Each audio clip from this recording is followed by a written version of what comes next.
It's fine. F5. Next slide. So the issue with traditional sources of energy is of course partly that all energy is ultimately converted to heat in its use. It could be either in the form of raw heat, or it could be friction or other forms of heat, and that heats up the atmosphere. But that's really a small cost. The bigger cost is that most of our energy is obtained by burning something or the other, and that releases carbon in the atmosphere. Carbon, unfortunately, has this property of trapping heat, like a greenhouse, and that is what is really the more dangerous of the two outcomes of using traditional energy. Regardless of what form of energy we use, ultimately heat will be generated, but the lesser form of heat, which is friction and byproduct, is not as bad as the carbon that is emitted. So by moving to alternate energy, we hope to cut back on the carbon emissions, if not on the actual heat generated itself. So, this is a self-evident truth that basically most of the power that is generated today is fossil fuels. There is a little bit coming out of hydro and nuclear. Nuclear is, at least it does not generate carbon emissions, though there are other risks associated with nuclear. Hydropower is truly renewable. The more exotic forms such as solar and all of them aggregate to a very, very, very small percentage at this point in time. And in the very long term, those are the ones that we have to focus on. Next.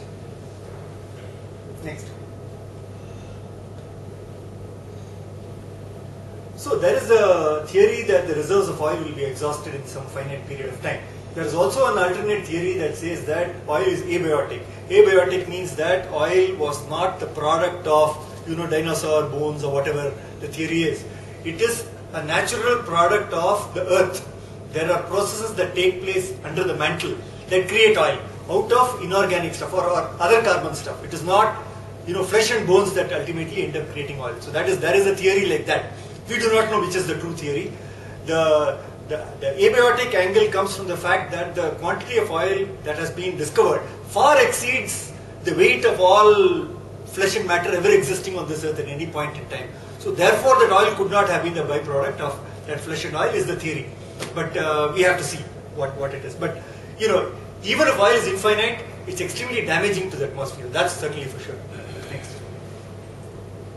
So I will talk about some of these things. All of them are being used in some scale. Perhaps wind and solar are being used on a commercial scale. All the others are really smaller sources of energy and very localized to certain geographical areas. Next. So geothermal power is really using the heat inside below the crust of the earth. There are places in the earth where the earth contains tectonic plates and the plates move over one another. They sort of, and those are called fault lines, where they fall one over the other. There are places where the lava, which is underneath the earth, actually comes quite close to the surface. It's only 4 or 5 kilometers. Whereas in most other places, in India, for example, it would be 30 or 40 kilometers underneath. Too far below for us to actually drill and access it. But in places where it is just 2 or 3 kilometers below the earth, it is actually possible to drill and access it. Not the lava, of course, that would be too dangerous, but you can get close enough so that the heat of the lava can be felt. Such places, some classic examples are Iceland. Almost 97% of the energy in Iceland is geothermal. I have visited Iceland and I have seen some of those plants. There is steam which forms under the ground because of the heat and because Iceland is sitting on a fault. What they do is they keep pumping in water from the glaciers inside. That goes and gets heated because of the heat of the earth and comes out under very, very high pressure, superheated steam. And that steam is then used to run a turbine to generate electricity as usual. After coming out of the turbine, the steam condenses, it becomes water, and a substantial percentage of it goes back into the earth again to be recirculated. Some of it escapes into the atmosphere. So it's largely a closed system. Some amount of external water has to be injected from time to time. Apart from electricity, they also use the wastewater, the hot but not boiling water, to heat homes. To a lot of homes in villages and so on, they get piped hot water from these geothermal wells. So they don't use power. Though they have power, they have a lot of power export. How do they export power? Aluminium is one mineral or one metal which is extremely power intensive. There are a very large number of aluminium factories in Iceland, though there is no ore. So people ship the ore over, process it into aluminium and take it back just because the power is so cheap there. Google is setting up a data center there. A data center, consumes an enormous amount of power. So power intensive industries are going there, so it's indirectly an export of power. Next, I have basically covered all the next 2-3 slides. Next. Yeah, the previous.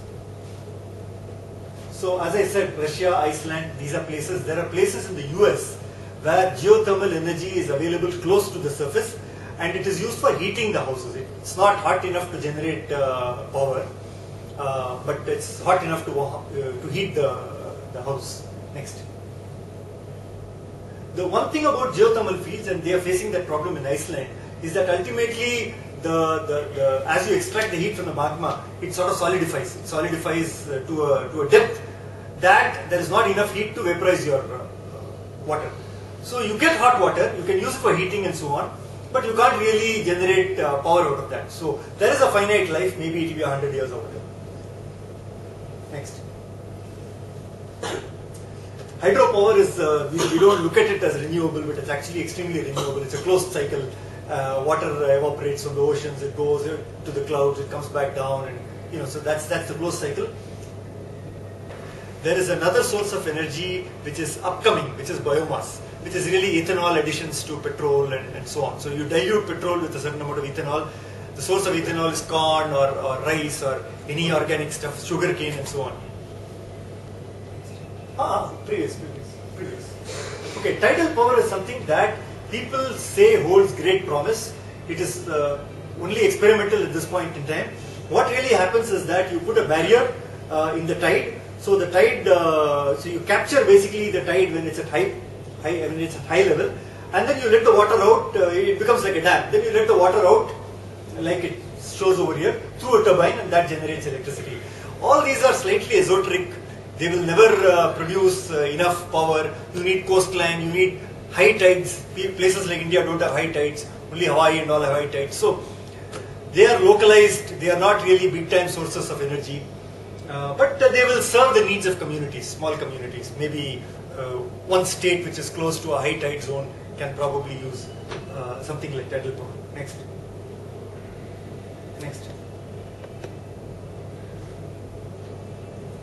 Wind energy is something that in India has proven to be quite good, but even so we know that it's localized. It's basically Tamil Nadu and Gujarat which are really the strong areas for wind power. One of the biggest problems with wind power is that it's intermittent. We read in the newspaper suddenly 1000 megawatts is off because the wind is low in Tuticorin. So that's the sort of impact it has on our 8000 megawatt demand that Tamil Nadu has. 2000 megawatts is installed capacity is wind. So if there's no wind in Tuticorin, 25% of generation in Tamil Nadu is out. It is, and all these alternate energy sources other than hydro and nuclear really suffer from this one problem, which is that input scalability is not there.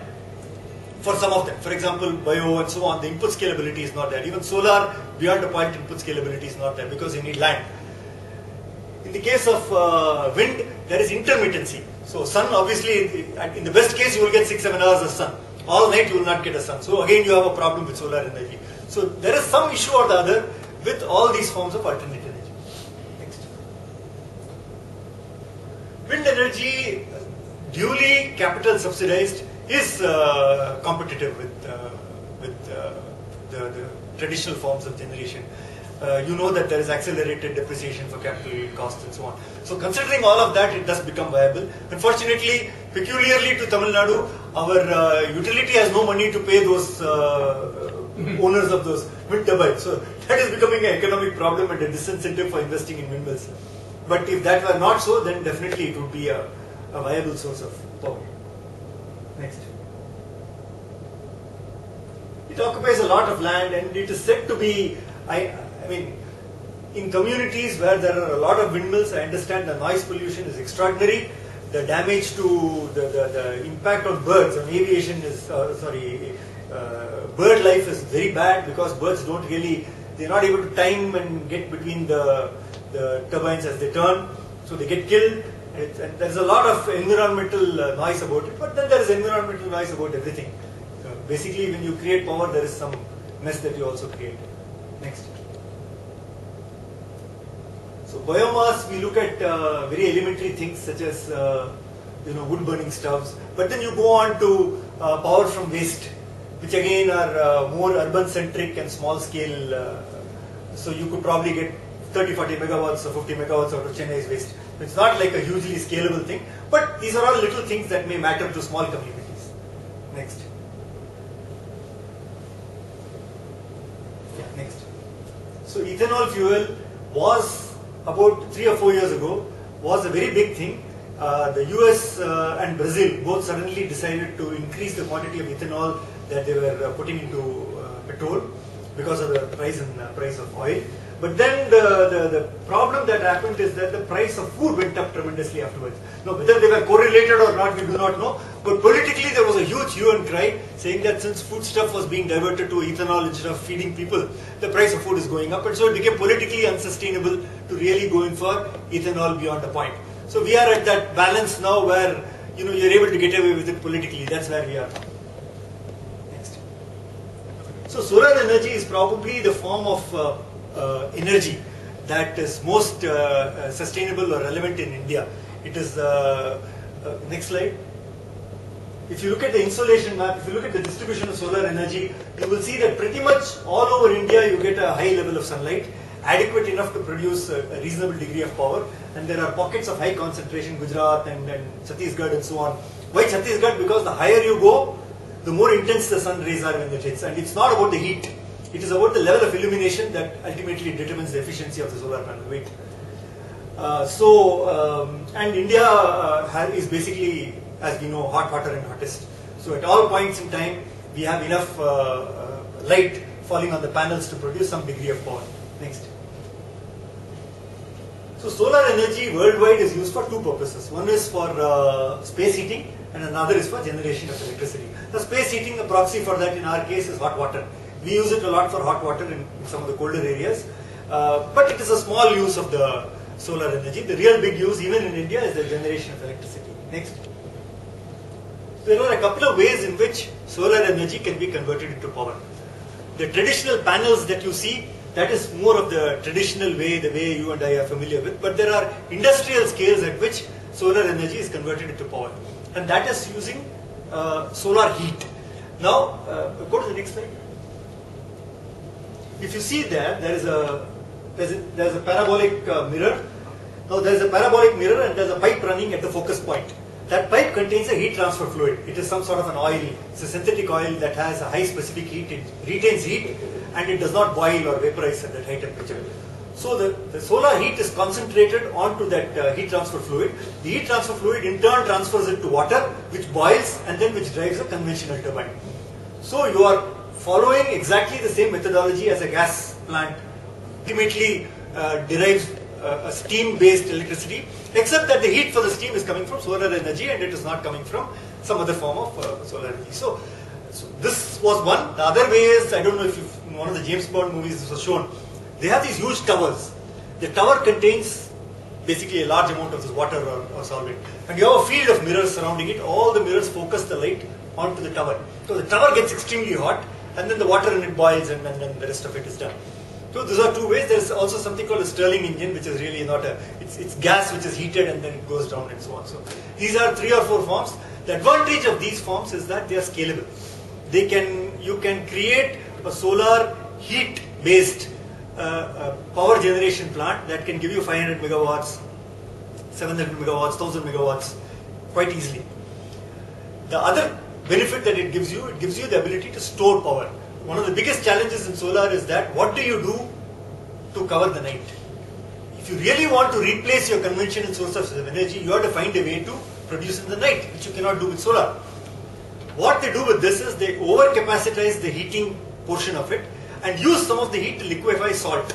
Because salt is something that if you liquefy, it retains the heat for a very long period of time. So you liquefy the salt or liquefy sodium, or there are a number of things which are used to store heat. That heat is then used to do the same process after the sun goes down. So you are not storing electricity, you are storing heat, which is a proxy for it. The other way of storing the electricity is that you use the spare electricity to pump water from a low area to a high area. So you during the day you pump million gallons or 10 million gallons or whatever. In the night you use that reverse flow to run a turbine and produce the electricity that otherwise you would have produced. So these are the couple of ways in which at an industrial scale they are able to manage this storage. But it is not perfect. You can extend the day by 4 hours, 5 hours, 6 hours, but you can't really extend it. And if you have an overcast day, for example, or during the rains and so on, anyway the entire plant is out of commission. So these are the challenges we have with solar. At a residential scale, okay, panels. The panels used to be extremely expensive. 2 or 3 years ago, China entered the fray. And you know, anything China does, they do it in their own style. So their panels are like 25% of the cost of everybody else's panels. So everybody else has shut down and now Chinese panels will ultimately rule the world at some point. Next. It's okay. We'll just see it like this. Next.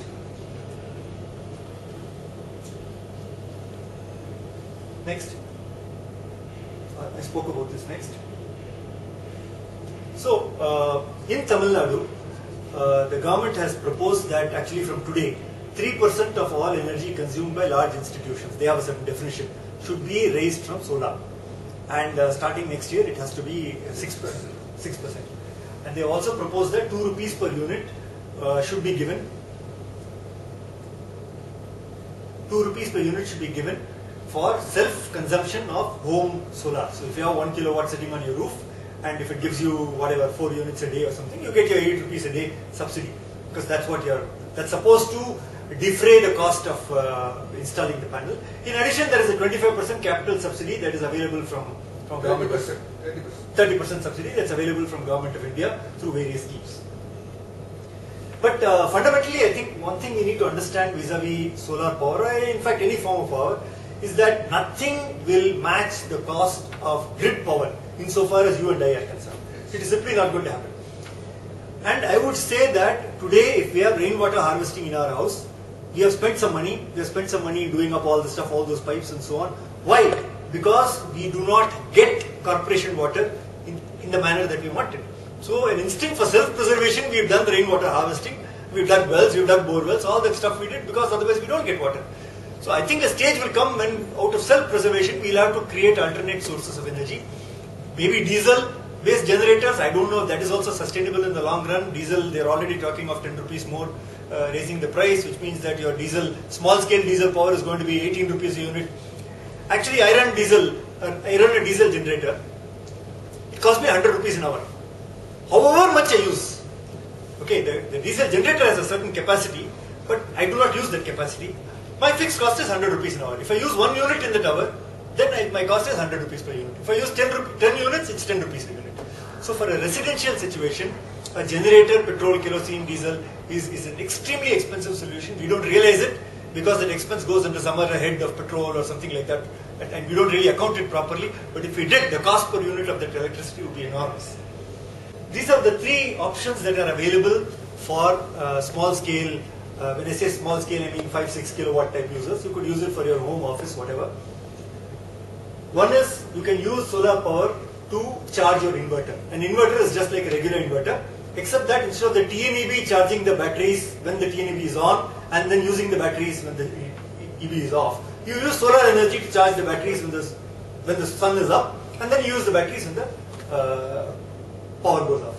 So that it is a one either or situation. So you're either using the inverter or you're using the grid. The next mode is grid supplement. That means that the solar power is supplementing your grid power. If your load is 100 and solar is producing 20, 30, 40 at any point in time, the house will preferentially consume that 20, 30, 40 from solar. Whatever is the deficit, it will drop from the grid.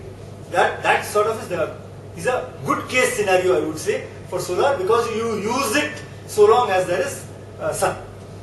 You can also add a battery, and you can use the battery to extend the life of this system beyond sunset a little bit. There is a third thing called a grid inverter. A grid inverter is the combination of the two. What it means is that when the sun is up,